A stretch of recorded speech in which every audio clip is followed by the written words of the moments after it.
ప్రభుత్వంలో భాగస్వామ్యంలో ఉన్న కార్యకర్తలు కానీ, మా సహచర ఎమ్మెల్యేలు కానీ, మీరు వ్యక్తిగతంగా ఏ తప్పులు చేసినా అది ప్రభుత్వం మీద పడుతుంది. అలాంటి తప్పులు జరగకుండా చూసుకోండి.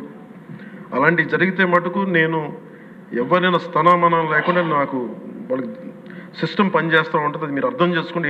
నేను ఏ ఉద్దేశంతో చెప్తానని చెప్పారు అధ్యక్ష. ఇలాంటి తప్పులు జరిగితే అవి వ్యక్తులు చేసిన తప్పులు పార్టీలకు కానీ ప్రభుత్వానికి కానీ చెడ్డ పేరు రాకూడదు. దాన్ని ఎలా హ్యాండిల్ చేసుకోవాలో జనసేన పార్టీ తరఫు నుంచి నేను మా వాళ్ళందరికీ కూడా ఒకటే తెలియజేశాను. మీరు వ్యక్తిగతంగా కనుక ఏదన్నా చేసి అది కూటమి ప్రభుత్వానికి ఇబ్బంది కలిగితే నేను వారిని వదులుకోవడానికి సిద్ధంగా ఉన్నానని చెప్పి చాలా స్పష్టంగా తెలియజేశాను అధ్యక్ష. అది మీరు ఇసుక విధానాల్లో కానీ, మైనింగ్ విధానాల్లో కానీ ఏ రకంగానా సరే గత ప్రభుత్వం చేసింది కదా మేము కూడా చేస్తామని ఎవరన్నా నాకు జనసేన పార్టీ తరఫు నుంచి ఎవరన్నా సరే ఉంటే వారిని నియంత్రించే బాధ్యత, వారిని సరిచేసే బాధ్యత మేము తీసుకుంటాం. అలాగే ఈ క్రమంలో తప్పులు చేస్తే విధి నీతిలో ఒకటి చెప్తారు. ఒక గ్రామం కోసం ఒక కుటుంబాన్ని, ఒక రాజ్యం కోసం ఒక గ్రామాన్ని వదులుకోక తప్పదు.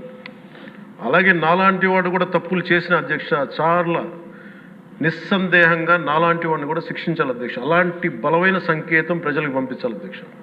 మేమందరం కూడా తప్పు ఎవరు చేసినా అది మనమే దాన్ని ముందుకు తీసుకెళ్ళకపోతే నేను కూడా దీనికి సంసిద్ధంగా ఉన్నాను. నా ద్వారా ఏదన్నా తప్పులు జరిగినా, అవకతవకలు జరిగినా నా మీద కూడా చర్యలు తీసుకోవాలి. అది let it be any kind of issue sir.